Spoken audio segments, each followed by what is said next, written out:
Wishbone. After Sabrina wastes our time dancing to a record player, Spencer says he never saw a record player that changed records by itself, and I have to assume no one was looking at it any time its disc vanished and got replaced.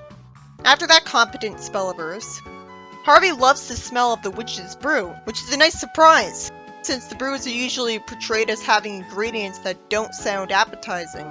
Hilda says she has a headache from hearing all the music, so it speaks to how much she loves Sabrina that she didn't force the party to stop.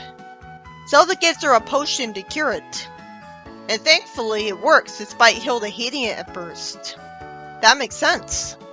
Zelda says she'd better throw the soup potion in the trash, and wants to put the lid on tight so that the magic bone won't fall into the wrong hands.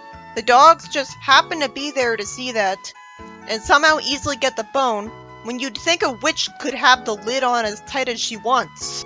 The dogs wish Hot Dog would see the bone, and then wish him away, and then wish that Spencer would take them to Pop-Tate sometimes. They wish they knew what was going on, and one of the dogs says that this bone just told them not to ask questions, and said that they'll conquer the world. Why would the bone say that instead of actually telling him the truth? That's not granting his wish. A news report says that cats have been outlawed, and a place has been remodeled.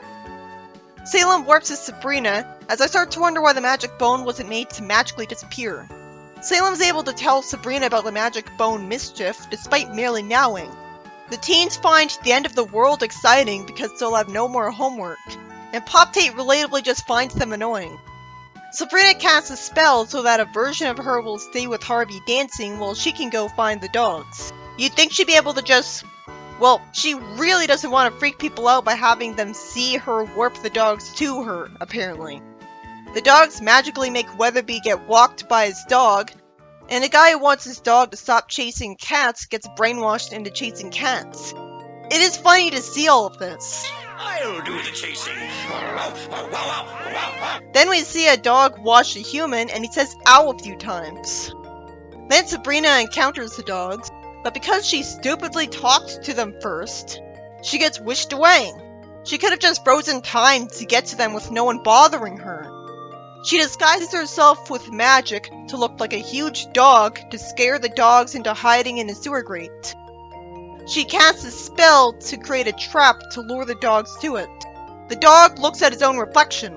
The dog thinks he's not dumb enough to drop his bone in the river trying to get a new one. And then he somehow opens his mouth anyways, but then wishes the bone back to his mouth.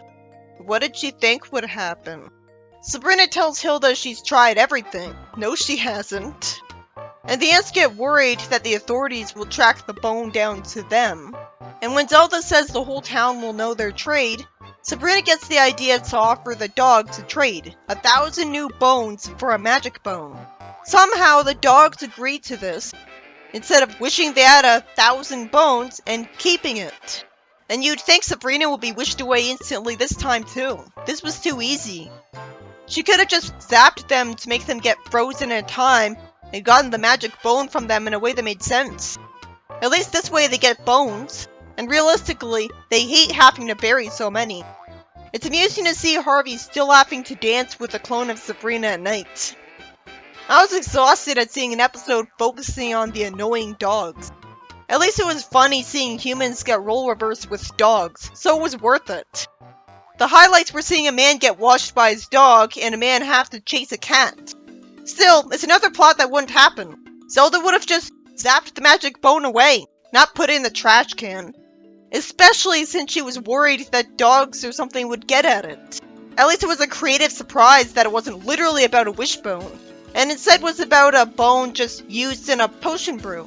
So it made sense that it was magical. And I can at least figure out that Sabrina didn't want anyone to witness the dogs being warped to her and freak out. But even then, if Hilda can freeze time, she should have thought to do that. I figure she can't warp the bone to her because she doesn't know exactly what it looks like. But she does because it's just a generic cartoon bone. So which wouldn't be this powerless? She'd have pointed at the dogs the second she saw them, not ask what they think they're doing and get warped away.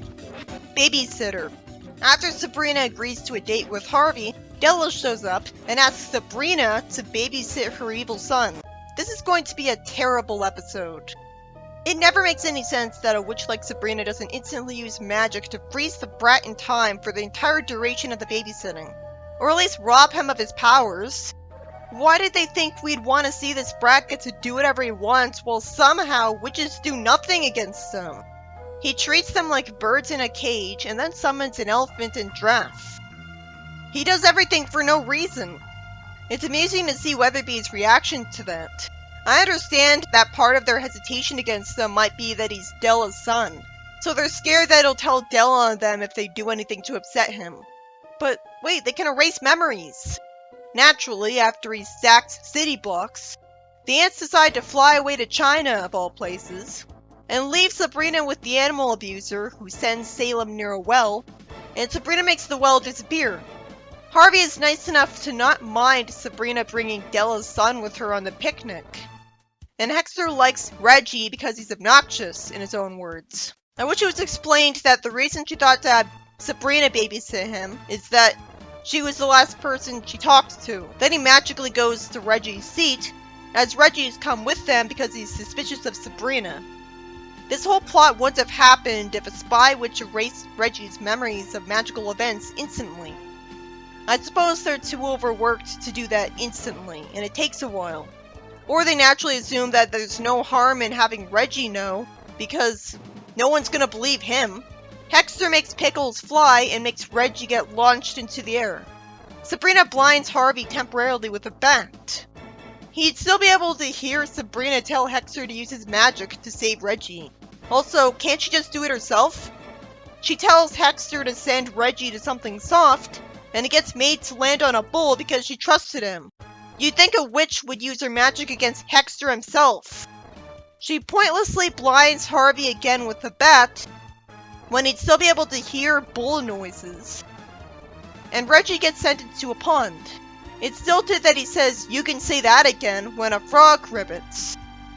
When the teenagers find out the truth about Sabrina, because Hexter outright tells him it for no reason, Sabrina reverses time, so our time is wasted with a ton of blatant padding where we hear the characters speak in annoyingly high-pitched voices, and things go back in time. Reggie thinks it was just his imagination, despite the fact that he still saw two witches on a broom. Sabrina finally uses magic on Hexter, saying that from now on, there will be no more magic, and she uses magic on him to alter his size. Hexter looks sad out of nowhere. Salem's mad at him, and out of nowhere, Hexter says that no one ever took the time to talk to him before, and he's gonna turn over a new leaf. That won't last. He's nice to Salem, as I really wish it was just written that Sabrina brainwashed him, because that'd actually be believable. Even she thought he'd abuse his powers against her for it. She returns him to Della, and the ants get horrified at hearing Sabrina say that Hexter is always welcome, which she wouldn't say. I hated this episode because it was frustrating seeing a bunch of witches be powerless and incompetent against a bratty kid. Thank goodness it was explained that the kid is Della's son. It's still arbitrary that she asked Sabrina of all people to babysit him, when she would know tons of people. But it makes sense that they're scared to discipline him because he might get Della to punish them for it. Still, there was no excuse for them not freezing him in time until Della would get back, or at least removing his powers for the time being. He doesn't even try to hide his magic, even though he should know that he's among mortals and witches have to hide magic. Della wants to keep witches a secret too, at least in the comic. His behavior made no sense, and the characters were made idiots to force the story to happen. And what was with us seeing time get reversed all the way back? That wasted a lot of time. Let's go. At least Sabrina finally stood up to him, and it was sweet that he decided to be nice when she stood up to him, but that was completely nonsensical. It'd be more logical for her to use magic to make him temporarily nice. The only reason he became nice, just because he was stood up to once, was probably because it was a show made in the 70s, so people actually thought that would work.